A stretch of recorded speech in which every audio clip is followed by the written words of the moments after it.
ഐഷാസ് കിച്ചണിലേക്ക് എല്ലാവർക്കും സ്വാഗതം. ഇന്നത്തെ റെസിപ്പി എൻ്റെ ഏറ്റവും പ്രിയപ്പെട്ട ഒരു ചിക്കൻ സൈഡ് ഡിഷാണ്. ഗാർലിക് ചിക്കൻ്റെ റെസിപ്പിയാണ് ഇന്ന് ഞാൻ ഷെയർ ചെയ്യാൻ പോകുന്നത്. ഗാർലിക് ചിക്കൻ എന്ന് കേൾക്കുമ്പോഴേ നമുക്കതിൻ്റെ കൂടെയുള്ള കോമ്പിനേഷൻ ഓർമ്മ വരും. ഫ്രൈഡ് റൈസ് അല്ലെങ്കിൽ പൊറോട്ട, ഇതിൽ രണ്ടിൻ്റെ കൂടെയാണ് നമുക്ക് ഈ ഗാർലിക് ചിക്കൻ ഏറ്റവും ടേസ്റ്റി ആയിട്ട് കഴിക്കാൻ പറ്റുന്നത്. അപ്പോൾ ഞാൻ റെസ്റ്റോറൻറ്റിൽ പോവുകയാണെങ്കിൽ ഞാൻ കൂടുതലായിട്ടും ഓർഡർ കൊടുക്കുന്നത് ഗാർലിക് ചിക്കനും ഫ്രൈഡ് റൈസും ആയിരിക്കും. എനിക്ക് ഏറ്റവും ഇഷ്ടപ്പെട്ട ഒരു കോമ്പിനേഷനാണത്. അപ്പോൾ ഞാൻ അതുകൊണ്ട് തന്നെ ഞാൻ ഒരുപാട് മുന്നേ ഈ ഗാർലിക് ചിക്കൻ്റെ റെസിപ്പി ഞാൻ ബ്ലോഗിൽ ഷെയർ ചെയ്തിട്ടുണ്ടായിരുന്നു. ആ സെയിം റെസിപ്പിയാണ് ഞാൻ ഇപ്പോഴും ഫോളോ ചെയ്യുന്നത് കേട്ടോ. അപ്പോൾ ഇനി ഗാർലിക് ചിക്കൻ കഴിക്കാനായിട്ട് നമ്മൾ ഇനി റെസ്റ്റോറൻറ്റിലൊന്നും പോകണ്ട.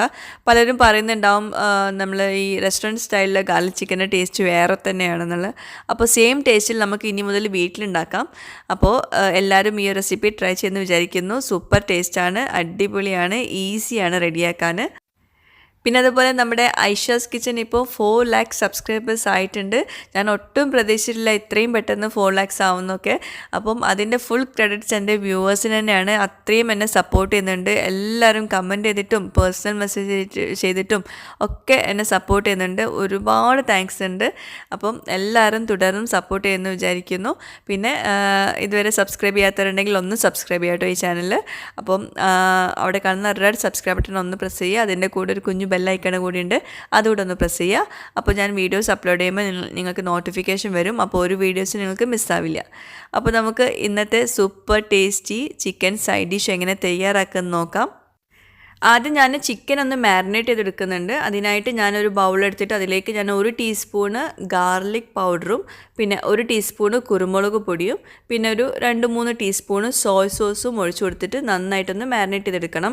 അപ്പോൾ ഇത് നന്നായിട്ട് നമുക്കൊന്ന് മിക്സ് ചെയ്തെടുക്കാം. ഇതിലേക്ക് നമ്മൾ ഉപ്പൊന്നും ചേർക്കുന്നില്ല. അതായത് നമ്മൾ സോയ് സോസിൽ അത്യാവശ്യം ഉപ്പ് ഉണ്ടാവും. അപ്പോൾ ആ ഒരു ഉപ്പ് മതി.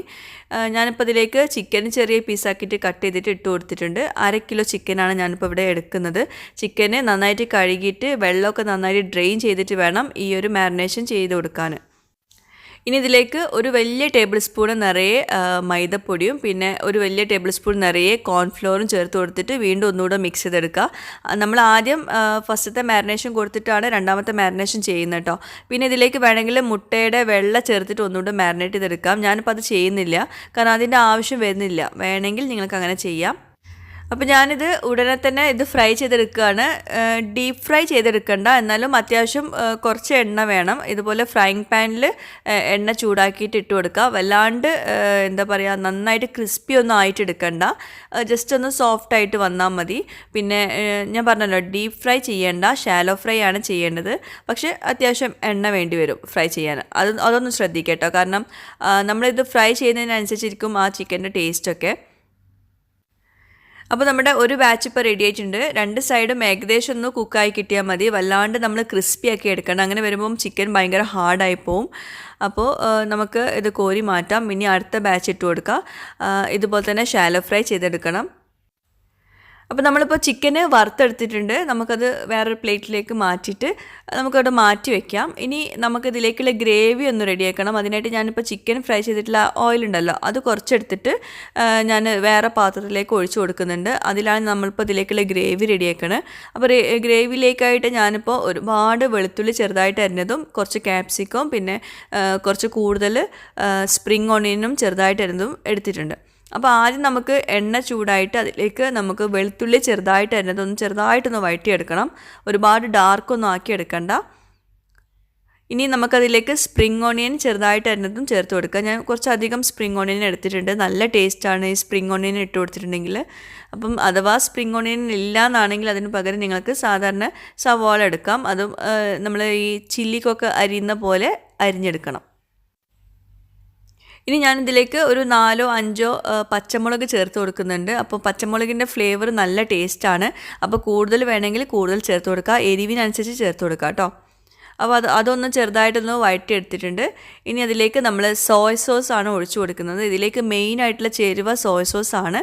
അപ്പോൾ ഒരു 2-3 ടീസ്പൂൺ ചേർക്കേണ്ടി വരും. പിന്നെ പാകത്തിനുള്ള ഉപ്പും ചേർത്ത് കൊടുക്കുക. നമ്മളിതുവരെ ഉപ്പ് ചേർത്തിട്ടില്ല. പിന്നെ ഒരു കാര്യം പ്രത്യേകം ശ്രദ്ധിക്കുക, സോയ് സോസ് 2 തരത്തിലുണ്ട്. ലൈറ്റ് സോയ് സോസ് ഉണ്ട്, ഡാർക്ക് സോയ് സോസ് ഉണ്ട്. ഞാനിപ്പോൾ ഇവിടെ യൂസ് ചെയ്തിട്ടുള്ളത് ലൈറ്റ് സോയ് സോസ് ആണ്. അത് നമ്മൾ എത്ര യൂസ് ചെയ്താലും കുഴപ്പമൊന്നുമില്ല. പക്ഷേ ഡാർക്ക് സോയ നമ്മൾ ഇതുപോലെ ഒരുപാട് അങ്ങോട്ട് യൂസ് ചെയ്തിട്ടുണ്ടെങ്കിൽ ആ ഒരു കുത്തുന്ന ഫ്ലേവർ വരും. അപ്പോൾ അതുകൊണ്ട് അത് യൂസ് ചെയ്യുമ്പോൾ പ്രത്യേകം ശ്രദ്ധിക്കുക. ഇത്രയും ചേർത്ത് കൊടുക്കേണ്ട ആവശ്യമില്ല. ഇനി നമുക്കിതിലേക്ക് ഫ്രൈ ചെയ്ത് വെച്ചിട്ടുള്ള ചിക്കൻ ചേർത്ത് കൊടുക്കുക. എന്നിട്ട് നന്നായിട്ട് മിക്സ് ചെയ്തെടുക്കുക. നമ്മൾ ആദ്യം സോയ് സോസൊക്കെ ചേർത്തിട്ട് നന്നായിട്ട് മിക്സ് ചെയ്തെടുത്ത ശേഷമാണ് ചിക്കൻ ചേർക്കുന്നത് കേട്ടോ. സോയ് സോസ് ചെറുതായിട്ട് കുക്ക് ചെയ്തെടുക്കണം. എന്നിട്ടാണ് നമ്മൾ ചിക്കൻ ചേർത്ത് കൊടുത്തിട്ട് മിക്സ് ചെയ്തെടുക്കുന്നത്. പിന്നെ ഇതുപോലത്തെ ചൈനീസ് ഡിഷസൊക്കെ നമ്മൾ തയ്യാറാക്കുമ്പം ഇതിൽ മെയിനായിട്ട് നമ്മൾ ചേർക്കുന്നത് സോസുകളാണ്. അപ്പോൾ സോസുകൾ ഒരിക്കലും കൂടി പോകരുത്. ആ ഒരു ടേസ്റ്റ് ബാലൻസ് ചെയ്തിരിക്കണം. അപ്പോൾ അത് ഒന്ന് പ്രത്യേകം ശ്രദ്ധിക്കുക. എപ്പോഴും സോസൊക്കെ ഒഴിക്കുമ്പോൾ ടേസ്റ്റ് ചെയ്ത് നോക്കിയിട്ട് വേണം ഒഴിച്ചു കൊടുക്കാൻ. ഇനി നമുക്കിതിലേക്ക് കുറച്ച് വെള്ളം ഒഴിച്ചു കൊടുക്കുക. അത് നന്നായിട്ടൊന്ന് മിക്സായി കിട്ടാൻ വേണ്ടിയിട്ടാണ് നമ്മൾ വെള്ളം ഒഴിച്ചു കൊടുക്കുന്നത്. ഞാനിപ്പോൾ 1 കപ്പോളം ഒഴിച്ചു കൊടുത്തിട്ടുണ്ട്. ഇനി ഇത് നന്നായിട്ടൊന്ന് തിളയ്ക്കണം. തിളച്ചാലേ നമ്മൾ ഈ ഒരു സോസ് ഈ ചിക്കനിൽ നന്നായിട്ട് പിടിക്കുകയുള്ളൂ. എന്നാലേ നല്ലൊരു ടേസ്റ്റ് കിട്ടുകയുള്ളൂ. അപ്പോൾ നന്നായിട്ട് തിളയ്ക്കുന്നുണ്ട്. ഇനി നമുക്കിതിലേക്ക് കുരുമുളക് പൊടി ചേർത്ത് കൊടുക്കാം. പിന്നെ ഈ ഗാർലിക് ചിക്കൻ്റെ കളറെന്ന് പറയുന്നത് ഈ ഒരു കളറാട്ടോ. അപ്പോൾ ഇതിൽ റെഡ് കളറല്ല ഗാർലിക് ചിക്കൻ ഉണ്ടാവില്ല, ഈ ഒരു കളറാണ്. അപ്പോൾ അതിനായിട്ട് നമ്മളിതിലേക്ക് ഒരുപാട് ടൊമാറ്റോ സോസ് ഒന്നും ചേർക്കുന്നില്ല, കുറച്ച് മാത്രമേ ചേർക്കുള്ളൂ. അപ്പോൾ കുരുമുളക് പൊടിയും അതുപോലെ തന്നെ കുറച്ചുകൂടെ സോയ സോസും കൂടി ചേർത്ത് കൊടുക്കുന്നുണ്ട്. സോയ സോസ് ഒഴിക്കുമ്പോൾ നിങ്ങൾ നോക്കുക, ടേസ്റ്റ് നോക്കിയിട്ട് മാത്രം ഒഴിച്ചു കൊടുക്കുക. ഒരുപാട് പുളിയാക്കി എടുക്കരുത്. അപ്പോൾ ഞാൻ ഒന്നുകൂടെ മിക്സ് ചെയ്തെടുക്കുന്നുണ്ട്. ഇനി നമുക്കിതിലേക്ക് ക്യാപ്സിക്കം ചെറുതായിട്ട് അരിഞ്ഞത് ചേർത്ത് കൊടുക്കുക. ഇതൊക്കെ നമ്മൾ ലാസ്റ്റാണ് ചേർക്കാറ് കേട്ടോ. ഇതൊന്നും ഫസ്റ്റ് തന്നെ ചേർക്കരുത്, ആ ഒരു ക്രഞ്ചിനെസ്സൊക്കെ കിട്ടാൻ വേണ്ടിയിട്ടാണ്. പിന്നെ ഇതിലേക്ക് സോസ്, ടൊമാറ്റോ സോസ് ചേർത്ത് കൊടുക്കുക. നമ്മളിപ്പോൾ ആകെ 2 സോസ് ചേർക്കുന്നുള്ളൂ, സോയ സോസും ടൊമാറ്റോ സോസും. അതിൽ ടൊമാറ്റോ സോസ് 2 ടീസ്പൂൺ മാത്രമേ ചേർക്കുന്നുള്ളൂ. ഒരുപാട് ചേർത്താൽ ഈ ഒരു ഡിഷിൻ്റെ കളറ് മാറിപ്പോവും, അതുപോലെ ടേസ്റ്റിലും വ്യത്യാസം വരും. കൂടുതലായിട്ട് ഇതിൽ വേണ്ടത് സോയ സോസാണ്. അത് വെച്ചിട്ട് ഒരുപാട് ഒഴിക്കരുത് കേട്ടോ സോയ സോസ് ഒന്നും. എല്ലാം പാകത്തിന് ഒഴിച്ചിട്ട് ടേസ്റ്റ് നോക്കിയിട്ട് ഒഴിച്ചു കൊടുക്കുക. അപ്പോൾ ഞാനിപ്പോൾ എല്ലാം നന്നായിട്ട് മിക്സ് ചെയ്തെടുത്തിട്ടുണ്ട്. ഇനി നമുക്കിതിലേക്ക് കോൺഫ്ലോർ ചേർത്ത് കൊടുക്കണം. അപ്പം ഇതൊന്ന് ചെറുതായിട്ടൊന്ന് തിളച്ച് വന്ന ശേഷം നമുക്ക് കോൺഫ്ലോർ 1 ടേബിൾ സ്പൂൺ കോൺഫ്ലോർ എടുത്തിട്ടുണ്ട്. അത് കുറഞ്ഞ വെള്ളത്തിൽ ഞാനൊന്ന് മിക്സ് ചെയ്തെടുത്തിട്ടുണ്ട്. അത് നമുക്കിതിലേക്ക് കുറേശ്ശെ ആയിട്ട് ചെറിയ ഫ്ലെയിമിൽ വെച്ചിട്ട് വേണം ഒഴിച്ചു കൊടുക്കാൻ കേട്ടോ, അല്ലെങ്കിൽ പെട്ടെന്ന് കട്ടിയായി പോവും. എന്നിട്ട് ഒന്ന് നന്നായിട്ടൊന്ന് മിക്സ് ചെയ്തെടുക്കുക. ഇപ്പോൾ നമ്മുടെ ഗ്രേവി ഭയങ്കര തിക്കല്ലേ, അപ്പോൾ ഇനി നമുക്കിതിലേക്ക് കുറച്ച് വെള്ളം ഒഴിച്ചിട്ട് ഇത് ലൂസാക്കി കൊടുക്കണം. അല്ലെങ്കിൽ നമ്മൾ എന്താ പറയുക, നമ്മൾ തിക്കാക്കി എടുത്ത ശേഷം നമ്മൾ സെർവ് ചെയ്യുന്ന സമയത്ത് കുറച്ച് ചൂടുവെള്ളം ഒഴിച്ചു കൊടുത്താലും മതി. ഞാനിപ്പം ഓൾറെഡി ഇപ്പോൾ സെർവ് ചെയ്യാൻ പോവുകയാണ്. അപ്പോൾ അതുകൊണ്ട് ഞാനിപ്പോൾ വെള്ളം ഒഴിച്ച് ഇത് പാകമാക്കുകയാണ് കേട്ടോ. അപ്പോൾ ഞാനിപ്പോൾ കോൺഫ്ലോറിൻ്റെ മിക്സ്ചർ ഇതിലേക്ക് ചേർത്ത് അപ്പോഴേ ഈ ഒരു ഗ്രേവി ഭയങ്കര തിക്കായി. അപ്പോഴത്തന്നെ ഞാൻ 1 കപ്പും കൂടെ വെള്ളം ഒഴിച്ചു കൊടുത്തിട്ട് നന്നായിട്ട് ലൂസാക്കി എടുത്തിട്ടുണ്ട്. അപ്പോൾ ഇതൊന്ന് തിളക്കട്ടെ. ഇനി ഇതിലേക്ക് ഞാൻ ഈ ടേസ്റ്റ് ഒന്ന് ബാലൻസ് ചെയ്യാൻ വേണ്ടിയിട്ട് കുറച്ച് പഞ്ചസാര ചേർക്കുന്നുണ്ട്. 1/2 ടീസ്പൂണൊക്കെ മതിയാവും, ഒരുപാടൊന്നും വേണ്ട. അപ്പോൾ ഇതൊന്ന് ചെറുതായിട്ടൊന്ന് തിളച്ചാൽ മതി. ഇനി ഒരുപാട് നേരം ഒന്നും തിളപ്പിക്കേണ്ട ആവശ്യം വരുന്നില്ല. ഇനി ഇത് ചെറുതായിട്ടൊന്ന് തിളച്ച് വന്നാൽ മതി. അപ്പോഴേ നമുക്ക് ഫ്ലെയിം ഓഫ് ചെയ്ത് വെക്കാം. ഇത് നമ്മൾ ഒരുപാട് നേരം തിളപ്പിച്ചാൽ വീണ്ടും ഇത് കട്ടിയായിട്ട് വരും കേട്ടോ. അപ്പോൾ അതുകൊണ്ട് ഒരുപാട് തിളക്കരുത്. അപ്പോൾ നമ്മുടെ ഗാർലിക് ചിക്കൻ ഇപ്പോൾ റെഡി ആയിട്ടുണ്ട്. നമുക്കതൊരു ബൗളിലേക്ക് മാറ്റാം.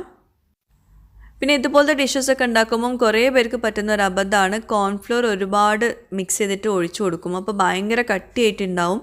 അപ്പോൾ അത്രയൊന്നും ഒഴിച്ചു കൊടുക്കേണ്ട ആവശ്യമില്ല. ജസ്റ്റ് 1-2 ടീസ്പൂൺ മതിയാവും, അല്ലെങ്കിൽ 1 ടേബിൾ സ്പൂൺ എടുക്കുക.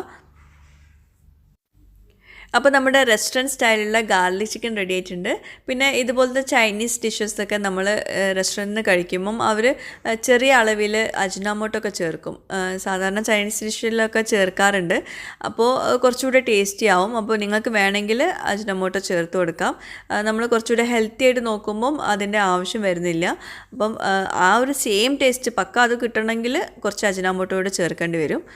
ഓക്കെ, അപ്പോൾ നമുക്ക് ഞാനിപ്പോൾ ഇത് സെർവ് ചെയ്യാൻ പോകുന്നത് പൊറോട്ടയുടെ കൂടെയാണ്. ഫ്രൈഡ് റൈസ് ഉണ്ടാക്കാൻ നേരം കിട്ടിയില്ല. എനിക്ക് ഏറ്റവും ഇഷ്ടമുള്ള കോമ്പിനേഷൻ ഫ്രൈഡ് റൈസ് ആയിരുന്നു. പിന്നെ ഇതിൻ്റെ കൂടെ ഫ്രൈഡ് റൈസ് വേണമെന്നുള്ളവർക്ക് ഫ്രൈഡ് റൈസ് ഉണ്ടാക്കാം. അതിൻ്റെ റെസിപ്പി ഞാൻ മുമ്പേ ഷെയർ ചെയ്തിട്ടുണ്ടായിരുന്നു. പെർഫെക്റ്റ് ആയിട്ടുള്ള ഫ്രൈഡ് റൈസിൻ്റെ റെസിപ്പി ഒരുപാട് പേര് ട്രൈ ചെയ്ത് നോക്കിയിട്ട് ഒരുപാട് നല്ല കമൻറ്റ്സ് കിട്ടിയിട്ടുള്ള റെസിപ്പി കൂടിയാണ് ഫ്രൈഡ് റൈസിൻ്റെ റെസിപ്പി. അപ്പോൾ അത് കാണാത്തവരുണ്ടെങ്കിൽ കാണാം. ഡിസ്ക്രിപ്ഷൻ ബോക്സിൽ അതിൻ്റെ ലിങ്ക് ഞാൻ കൊടുക്കുന്നുണ്ട്. ഫ്രൈഡ് റൈസ് ഉണ്ടാക്കുമ്പോൾ അതിലേക്കുള്ള റൈസൊക്കെ എങ്ങനെയാണ് പെർഫെക്റ്റ് ആയിട്ട് ഉണ്ടാക്കുക എന്നുള്ളതൊക്കെ ഞാൻ ഡീറ്റെയിൽ ആയിട്ട് പറയുന്നുണ്ട് ആ ഒരു റെസിപ്പിയിൽ.